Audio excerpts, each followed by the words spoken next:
que la derecha colombiana grita que por culpa del gobierno de Gustavo Petro no hay subsidios para la tasa de interés en los créditos del ICETEX. Ahora que los medios de esa derecha dicen que a partir de ahora miles de jóvenes que estaban pagando sus créditos en el ICETEX tendrán cuotas mucho más altas por la eliminación de varios subsidios que tuvieron que ser suspendidos por falta de recursos. Ahora que la derecha grita todo eso, es importantísimo, y esto no lo debemos olvidar, que fue la Corte Constitucional, que fue en compañía de la Procuraduría, aliados de esa oposición nefasta en Colombia, los que ahogaron a los estudiantes que reciben créditos del ICETEX. Eso no lo debemos olvidar. ¿Y por qué lo hacen? Porque quieren debilitar la base de los estudiantes que han apoyado a Gustavo Petro. Así como también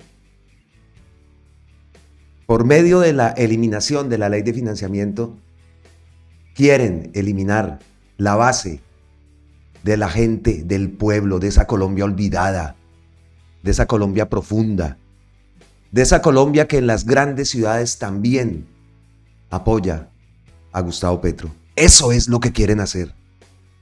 Romper ese vínculo, romper y hacer como ellos quieren, quedar mal al gobierno del pueblo, quedar mal con su pueblo. Eso es lo que quieren hacer y todo esto es parte de esa estrategia. Ya sabemos la corrupción que hay al frente del ICETEX, ya sabemos que los verdes tienen cooptado el ICETEX, sabemos de las mafias que hay allá adentro.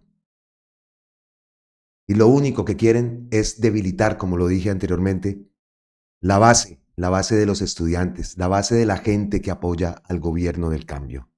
Y traigo aquí a Esperancita Uribe, que posteó lo siguiente: el boicot de la oposición hizo que las tasas del ICETEX subieran. Primero, lograron que sus aliados Margarita Cabello y la Corte Constitucional tumbaran un artículo de la reforma tributaria que aliviaba y favorecía a los estudiantes con créditos del ICETEX. Segundo, la Corte Constitucional, aliada de la oposición, niega la prohibición de descontar las regalías de las petroleras y mineras. Posteriormente, tercero, hundieron la ley de financiamiento. Tenemos que admitir que la oposición, con ayuda de los verdes, lograron que el gobierno de Petro no pudiera cumplirle a estos estudiantes su promesa. Eso lo publica Esperancita Uribe. Pero ¿cuál ha sido la reacción de Gustavo Petro? ¿Y cuál es el plan B que propone Gustavo Petro a los estudiantes? No es difícil llegar a saber qué es lo que él propone. Una educación gratuita, con cobertura y de calidad. Entonces, ¿qué dijo Gustavo Petro? Hablando de ese informe que publica Caracol, que publican todos los medios alineados a esa derecha nefasta de Colombia. Gustavo Petro publica: este informe no tiene en cuenta el dato más importante. Fue la Corte Constitucional, eso no lo debemos olvidar. En su sabiduría, aunque no entienda las razones, la que por mayoría decidió declarar inconstitucional la tasa de interés cero para los créditos en el interés que el gobierno logró aprobar en el Congreso. Pregunto, ¿por qué la derecha colombiana grita ahora porque no hay subsidios a la tasa de interés de créditos del ICETEX cuando fue ella la que promovió su derrumbe en la Corte y además desfinanció al Estado para que mi gobierno no cumpliera su programa? Nadita les falta en el informe, ¿no? Nada. El detalle más importante, pero como siempre, está estos medios. Y seguimos hablando de los medios, el papel que están jugando, el papel que han jugado siempre.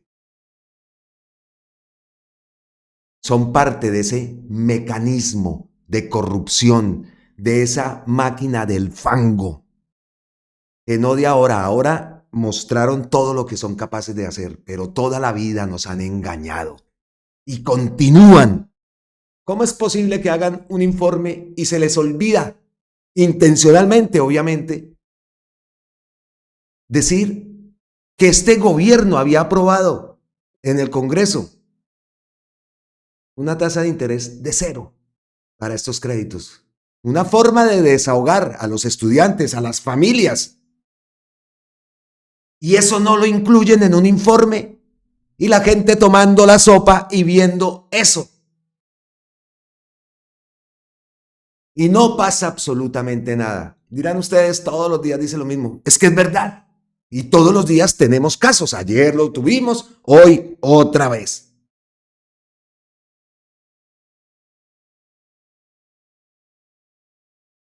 Además de financió al Estado para que mi gobierno no cumpliera su programa. Lo estamos viendo.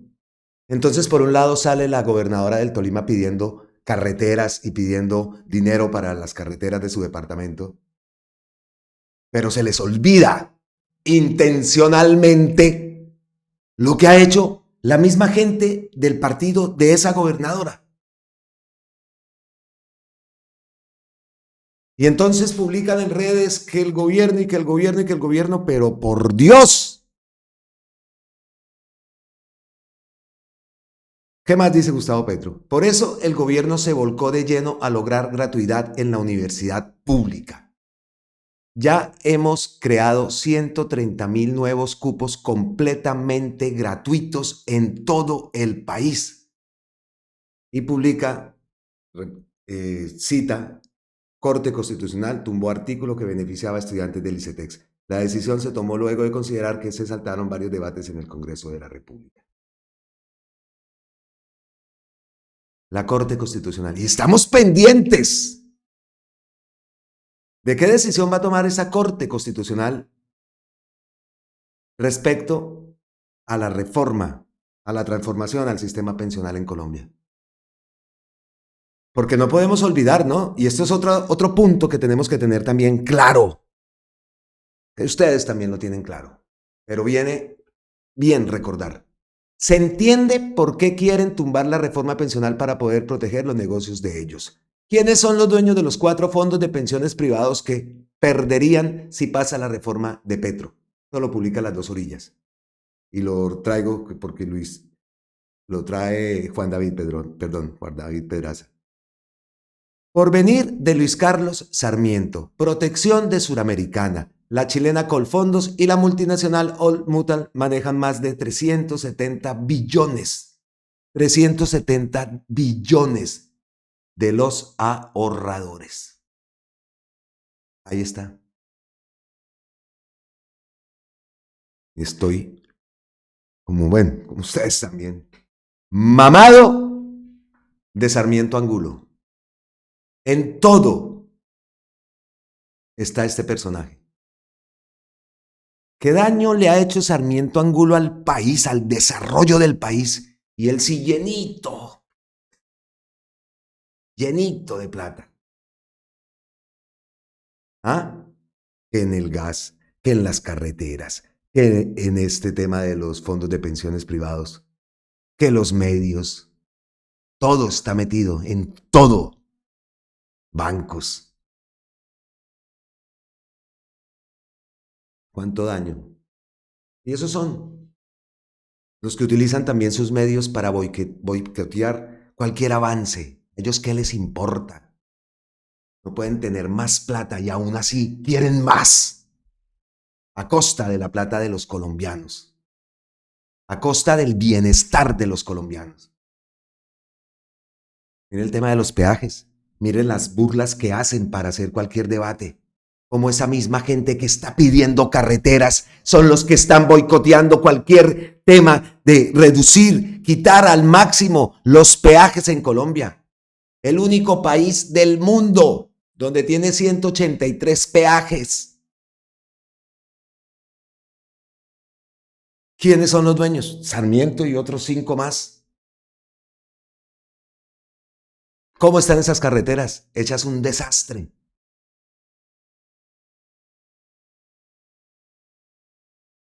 Increíble. Eso no lo podemos olvidar.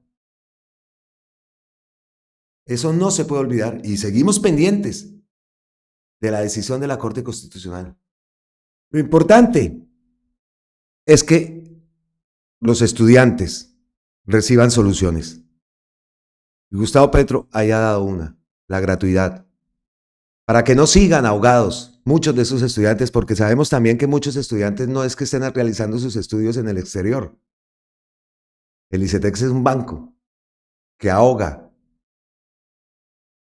a la gente, a los usuarios de esos créditos y a las familias, que aún después de terminar sus carreras, siguen y salen, ya terminan, reciben el título, pero aquí al ladito tienen la deudota. Entonces, una de las soluciones que da el gobierno es el tema de la gratuidad en la educación. Ahí lo posteó Gustavo Petro, incluso envió 2 posts tocando el mismo tema. Por eso el gobierno se volcó de lleno a lograr la gratuidad en la universidad pública, precisamente por eso. Y porque sabemos quiénes son los que manejan el ICETEX. Ahí están los verdes. Eso ya se ha denunciado por activa y por pasiva. Entonces, esa solución propone el gobierno, que ya es una realidad, el tema de los 130,000 nuevos cupos. Y estamos hablando de soluciones también que se propone, ¿no?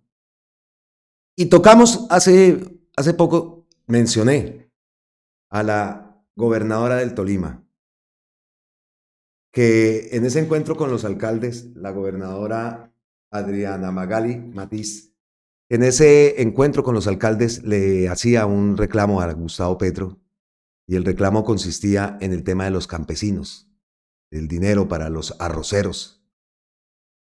Y ahí escuchamos, y lo hemos escuchado desde que Gustavo Petro estaba en campaña, el tema de la agroindustria, el tema de la industrialización. La palabra completa es agroindustrialización. Esas organizaciones también de los campesinos, para que ellos puedan ser dueños de sus empresas, incluso llegar a exportar. Tener la logística, los camiones de repartición, que fue un tema que escuché bastante el día de ayer también en el encuentro de Gustavo Petro con el campo en Ubaté y con los lecheros. Se tocaba mucho el tema de que nosotros sacamos el producto, pero no tenemos los camiones, y si los vamos a utilizar camiones de empresa nos cobran un flete altísimo y entonces la ganancia del campesino. De todo eso es lo que habla Gustavo Petro y a mí me parece una idea fabulosa. Habla y ha puesto ya varias veces como ejemplo, no de ahora, ya varias veces lo ha dicho, a Nueva Zelanda y su producción lechera, que es el país que más exporta leche. Y son los mismos campesinos, los dueños de todo ese mecanismo de producción. Y así Nueva Zelanda ha sido y es líder en exportación de leche. Pero entonces, ¿qué es la agroindustria? Es una actividad económica que hace referencia a la producción, la industrialización y la comercialización de productos relativos a la agricultura, la ganadería, la pesca, el sector forestal, así como a otro tipo de recursos naturales. La agroindustria es el proceso mediante el cual se modifica y se añade valor al producto agropecuario que posteriormente se comercializará a final de la cadena de valor. La agroindustria es el resultado de la evolución que han experimentado la agricultura, la ganadería y la pesca a lo largo de la historia. A medida que éstas han ido incorporando valor a través de la profesionalización de sus recursos humanos, así como la modernización de los procesos y los continuos avances tecnológicos. Eso es a grosso modo lo que es la agroindustria y es lo que propone Gustavo Petro. Entonces, nosotros acá en Colombia con C siempre decimos, hombre, ¿por qué en otros países sí? ¿Y por qué en Colombia no? Si es el país de la belleza, es el mejor país del mundo, con una riqueza única, que eso ya todos lo sabemos. ¿Por qué en Colombia no? Y ayer entonces, escuchando a Gustavo Petro, decía esto. Les voy a poner como ejemplo para que lo investiguen por ahí por internet. El primer ministro, que es como el presidente de ese país, quiso venir aquí, César, para mirar y para enseñar. Es Nueva Zelanda. En Nueva Zelanda no hay hacendados grandes. Hay personas como acá, más o menos, tienen mucha menos tierra que Colombia. y viven entre las vacas, tienen ahí su casita, son unas casotas, y sus hijos estudian en la universidad, pero no se van de su casa, sino hasta cuando ya lo deciden por otras razones, y cuidan sus vacas y tienen la cooperativa para llevar la leche, que sale con maquinaria especializada en eso, y cuando llega a las pasteurizadoras exportan la leche, porque es tanta leche la que sale que ni siquiera la propia población de ese país alcanza para consumirla toda, y hoy son los principales exportadores del mundo, por encima de los gringos, de los europeos, de los suizos. No solo leche líquida, sino en todas sus formas industriales. ¿Y cómo es que los principales exportadores del mundo son granjeros pequeños que viven en sus casas cuidando sus propias vacas? La diferencia es la asociatividad, saber trabajar en equipo. Y por eso aquí otra persona de las que habló decía, háganos también otra pasteurizadora por allá. Pues sí, lo mismo. Pues en todos los campos donde haya alta productividad de leche hay que intentarlo. Y también hay que intentarlo con la papa. Me decía aquí el compañero que habló de segunda, que la carga de papa en Corabastos está a 80,000 y los costos a 200 y pico mil. ¿Quién sabe quién llevará la carga de papa hasta Corabastos? Porque esas son formas de asociatividad. Si hay una región papera, ser dueños de los camiones, pero también industrializar la papa. Para eso, pues obviamente se necesitan otra clase de factorías, pero se puede hacer, porque lo que hay que evitar es que nos golpee el tiempo, porque son productos transitorios y se dañan, y ahí aprovechan. Si no compran la leche, pues sabemos qué pasa, hay que volverla a queso o algo, o se pudrió. Si no compran la papa, pues sabemos qué pasa, hay que dejarla enterrada, etcétera. Y entonces estos productos que perecen tan rápido, hay que agroindustrializarlos para que el campesinado tenga mejores ingresos y permanentes y no lo estafe ningún vividor aprovechándose del tiempo, de que hay lluvia o de que hay sequía o de que se acabó la cosecha, etc., o de que hay mucha cosecha. Entonces este trabajo de agroindustrialización necesita dinero y ese dinero está en el banco, pero está en el banco público. Entonces, Angie, yo necesito, porque fracasamos el año pasado, porque estas instituciones ven al campesino como individuos. Y entonces el Banco Agrario sabe dar un crédito a una familia para cambiarle la silla de montar que se rompió de la mula. Y logra darle ahí una platica para comprar la otra silla. Pero un campesino no sale de pobre si se le cambia la silla de montar de la mula que se rompió por una nueva. Tiene que tener mucho más capital para producir. La asociación tiene que ver con eso, pero si el Banco Agrario está entregando microcrédito al campesinado, no está haciendo nada. Aquí se habla del crédito asociativo. Y si el Banco Agrario no fue capaz, nos tocó cambiar, no el Banco Agrario, sino el personal, porque hemos pedido esa tarea y no se está cumpliendo. Entonces, Angie, para que esta tarde, cuando llegue ya otra vez, tengamos los números del Banco Agrario, si no el esfuerzo se nos pierde. Yo ya veo que ha cogido fuerza nuestra idea de asociación productiva. Ha cogido, si no, no estaría esto lleno. Y yo creo que si se hace en regiones paperas igualmente, y si se hace en regiones cebolleras que aquí plantearon igualmente, e incluso si se hace en regiones de hoja de coca, porque podríamos reemplazar lo perverso que trae la muerte por cosas mucho más importantes. Allá se puede sembrar cacao, se puede sembrar café y otra serie de productos. Yo aquí, frijol, comida, e incluso siempre pensar en la exportación. El colombiano piensa para el mercado aquí de Ubaté, no está mal, pero tenemos que pensar para el mercado de Europa, para el mercado de China. Una sola compra china se nos lleva todo el esfuerzo de trabajo con mucha ganancia y podríamos progresar muchísimo más porque tierra es lo que tenemos.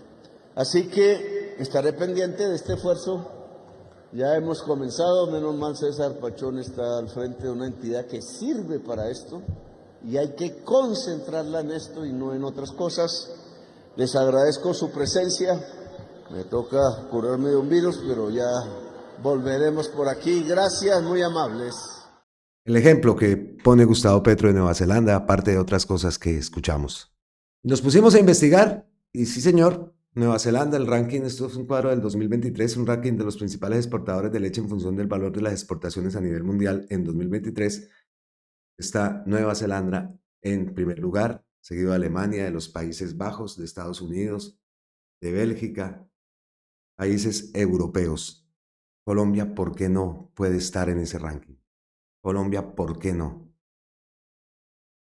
Es lo que países que incluso tienen mucha menos tierra que Colombia, porque en Colombia tierra es lo que hay, porque en Colombia no. Esas son las soluciones que da Gustavo Petro y que estábamos, porque hablamos de eso en otro video anterior, hablamos del tema de la agroindustrialización y es un tema que no puede pasar desapercibido. Es un tema de transformación también real del campo. Y para los campesinos que los escuchamos dando sus quejas y que lo que dice el propio Gustavo Petro, una pasteurizadora aquí, otra allá, pero todos hacían, por ejemplo, el reclamo del transporte. ¿Y por qué el campesino entonces no tiene su propio camión, su propia forma de distribución? ¿Por qué? Y pensar en exportar. Porque ahí está el tema. Se piensa solamente en el mercado local, en este caso Ubaté. Y precisamente hasta por eso no se tiene el camión. Y falta esa organización, que no solamente es la organización entonces en torno a los campesinos, porque claro que sí, pero esa organización que estamos pidiendo también en las grandes ciudades, en todo el territorio, para poner en marcha una constituyente. Y también, obviamente, la organización para continuar con la bandera del progresismo. Vemos unos tirando por aquí, otros tirando por allá, otros tirando por acá. El tiempo pasa, mientras tanto la derecha sigue en su campaña certera, porque no vamos a decir que no. Y que a mucha gente le queda sonando después de tomarse la sopa todas las mentiras que están diciendo. Los que estamos informados y ustedes que todo el tiempo están informándose aquí en otros canales. No, pero mucha gente de esa que almuerza, se le queda algo. Es que las mentiras son impresionantes todo lo que pasan. Ahora me imagino hoy el noticiero, el mediodía, con el tema del ICETEX. Y entonces Gustavo Petro, hijo de tantas, Gustavo Petro esto y lo otro, mucho desgraciado, acabó con los estudiantes, acabó con la salud. No, pero eso ocurre. Lo acabo de sentir, lo acabo de vivir en muchas partes del país. Entonces cuando tú le debates, entonces solamente ven esa parte. Eso es grave. Eso es grave. Y lo venimos diciendo y todos lo hablan. El problema de comunicación del país. Entonces, por eso, no olvidar en este tema del ICETEX, que fue la Corte Constitucional, que fue la Procuraduría, aliados con esa oposición, que lo que quiere es cortar el vínculo con las bases que llevaron a Gustavo Petro al poder. Esa es la estrategia. Y la estrategia también de ese centro, camuflado de centro, pero que es de extrema derecha. Así que mucho cuidado con todo este tema. porque es parte de esa estrategia que no es desconocida para nosotros, pero que, como lo digo, y sintiéndolo en el país, en muchas partes, en muchos barrios, en muchas regiones, está siendo eficaz. Y cómo no, si tienen todos los medios. Aún así vemos a RTBC liderando, pero falta mucho, falta mucho. Y otro tema que tocó Gustavo Petro en ese encuentro Juntos por el Campo, que se dio en Ubaté, también hubo un momento en el que se tocó, o que tocó el tema del TLC, tema que también todas las personas que intervinieron en ese encuentro hablaban del TLC y lo nefasto que había sido para el país. Escuchen qué dijo. Pero el TLC no cuidó la producción campesina. El TLC cuidó que los productos norteamericanos, empezando por el maíz, fue el maíz el que se descubrió en Colombia, no en Estados Unidos, pues pudieron llegar sin impuestos, sin aranceles y prácticamente acabaron con todos los maiceros de Colombia, siendo el maíz un producto fundamental. Así ha sucedido con el huevo, con el pollo, dentro de unos años se caen esos aranceles. Así sucede con la papa, así sucede con la cebolla y así va a suceder con la leche. Está sucediendo. Y entonces, ¿qué vamos a hacer? Romper el Tratado de Libre Comercio, aunque Trump es impredecible, de pronto se le da ganas de romperlo. Cuando amenazó aquel día por lo de los aviones, dijo, voy a subir aranceles. Pues yo dije, pues háganlo, porque nosotros también subimos aranceles y se acabó el cuento. Dada la balanza de pagos, cosa que la prensa no comenta, la balanza comercial, que es cuánto exporta él hacia nosotros, cuánto exportamos nosotros hacia ellos, y viceversa importamos, ¿quién gana, quién pierde? El dato final es que Colombia pierde con el TLC con los Estados Unidos. Luego, si el TLC, a diferencia de México, que es México el que gana, Colombia pierde. Y si se le ocurre a Trump acabar el TLC, yo lo aplaudo. Porque entonces tendremos que sembrar maíz en Colombia. Entonces tendremos que defender con mucha más fuerza, porque lo podremos la leche, los huevos, la carne de pollo y hasta el pez. Volveremos a unos tiempos donde la agricultura era casi el primer renglón económico de Colombia. Nos volvimos muy urbanos, pero al mismo tiempo que nos fuimos volviendo urbanos, nos volvimos o traquetos por allá o violentos. La agricultura siempre es un espacio de paz por una razón fundamental. La riqueza está en el trabajo, en la producción. No está en una lotería por ahí que se gana alguien, eso creemos, pero no. El TLC no cuidó la producción campesina. El TLC cuidó que los productos norteamericanos, empezando por el maíz, pudieran llegar sin impuestos, sin aranceles, y prácticamente acabaron con todos los maiceros de Colombia. Rescatamos esa parte de lo que acabamos de escuchar de Gustavo Petro. El TLC, pues a ver, vamos a ver si Donald Trump, como es tan, no sabemos con qué va a salir cada día, a ver si decide tumbarlo, como dijo Gustavo Petro, cosa que aplaudiría. Bueno, seguimos acá pendientes de la cuenta de Gustavo Petro de la Corte Constitucional, pero entonces llegamos así a las ñapitas, por supuesto, las ñapitas que tenemos aquí en Colombia con C, el vendaje, el bonus track. Primer ñapita, hace poco lo postea Gustavo Petro. He decidido poner como director de la ANI a Óscar Torres de Cartagena. Espero una ANI vigilante de los proyectos de concesiones viales, de su cumplimiento, que saque adelante la vía de 2 calzadas hacia el sur, única vía que nos comunica con toda Sudamérica. Espero, vean esta petición, espero que se barra con toda la corrupción al interior del Ministerio de Transporte.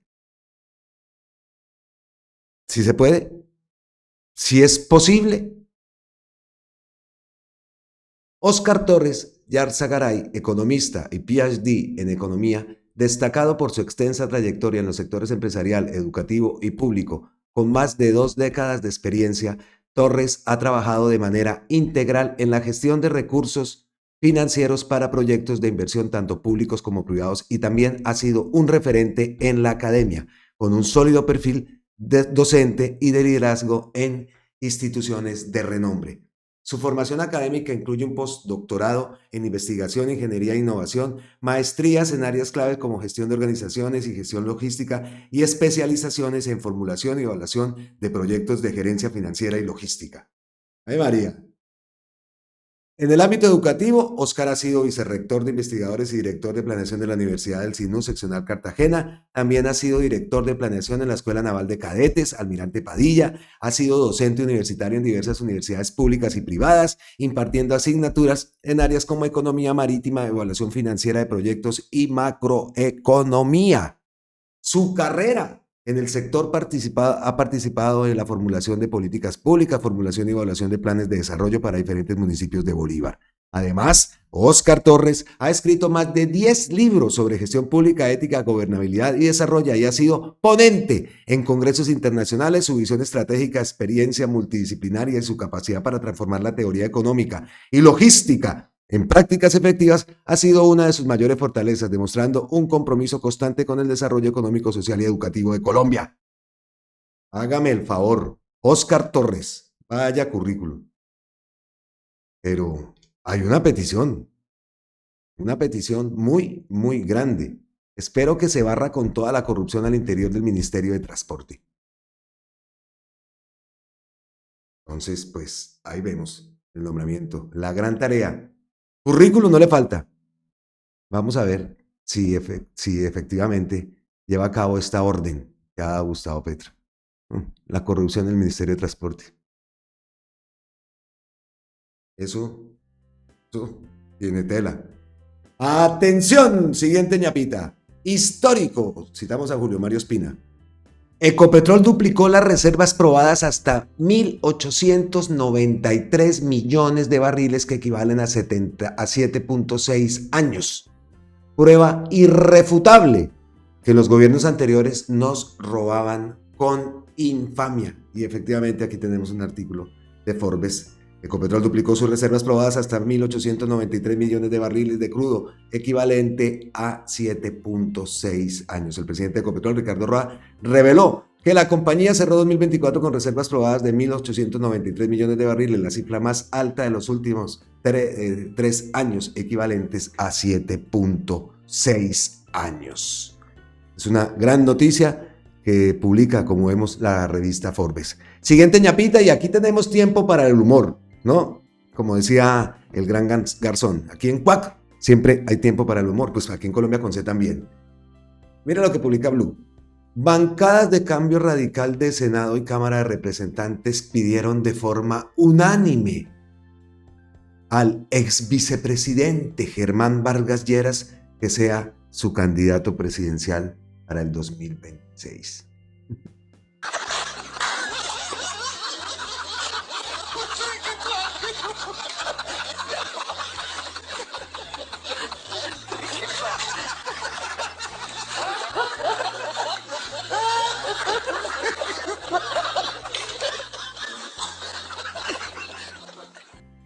Increíble.